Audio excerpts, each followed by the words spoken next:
All right, welcome to The Explainer. Now, if you're an SPD tech, you know that feeling, that sinking feeling when a test fails. It's frustrating, right? But today, we're digging into a really specific, super confusing failure, the one that just doesn't add up. So let's kick things off with a scenario that, I bet, sounds way too familiar. You're running your morning checks, right? The leak test passes with flying colors. Awesome. Then you run the Bowie-Dick test, and bam, failure. It makes you feel like the machine is just straight up lying to you. So what's going on here? Why the contradiction? Well, this is what we call a ghost failure, and it's notorious for sending techs down the wrong rabbit hole, checking things that are perfectly fine. But don't worry, today we're going to be Ghostbusters. We're going to figure out what's really going on inside that sterilizer. All right, let's get into it.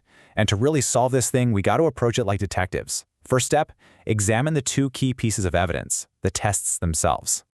Okay, let's look at case file number 1, the leak test. This is the one that passed, the one that gave you that false sense of security. Its job is super important, but it's also very, very specific. So what exactly is a leak test? Well, its whole job is to check one thing. Can the sterilizer chamber hold a vacuum without any air leaking in from the outside? Think of it like this. It's checking to see if the box is sealed tight. It's a static test. It just sits there and checks for leaks. Simple as that. And this is exactly why things get so confusing. Usually, when a leak test fails, you know where to look, right? It's probably a worn-out door gasket, maybe a loose seal, or something's up with the vacuum pump. So naturally, when it passes, you think, great, gaskets are good, seals are good, we're all sealed up. And that's a totally logical assumption.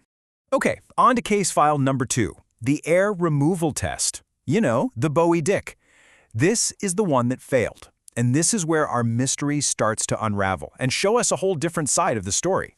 See, this test is a completely different beast. It's not just about holding a vacuum. It's all about the process. It's a dynamic test, meaning it's testing the machine in action. It's designed to see if the sterilizer can effectively pull all the air out of the chamber so that steam can rush in and penetrate every little nook and cranny of the load. Okay, so here's our verdict. You've got one test that passed, saying the seal is good, and another that failed, saying the operation isn't working. And it sounds like a total contradiction, but it's not once you understand that they are testing two completely separate things. You know, I hear this question all the time. What's the difference? They're both testing the vacuum, right? And honestly, that is a fantastic question. It's probably the biggest point of confusion out there.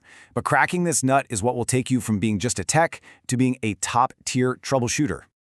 Let's just break this down side by side, because this makes it super clear.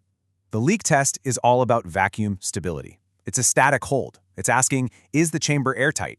That's it.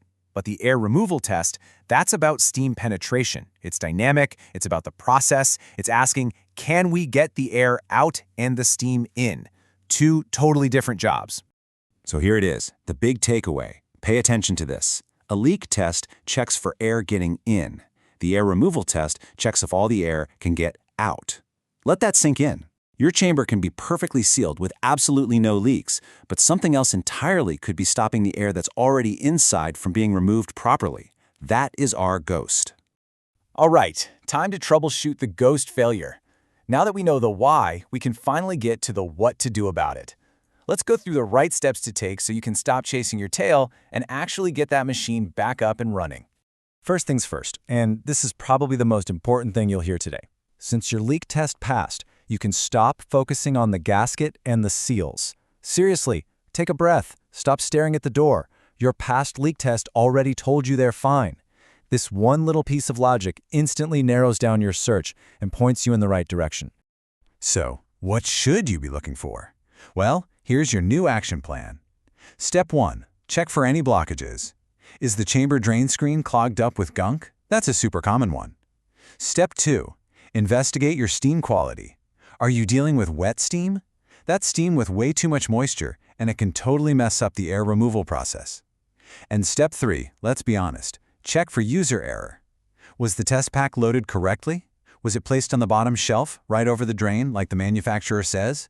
These are your new prime suspects.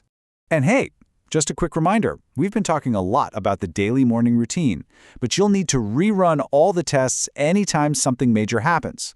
Like after any repairs or maintenance, if the sterilizer gets moved, or after a long power outage.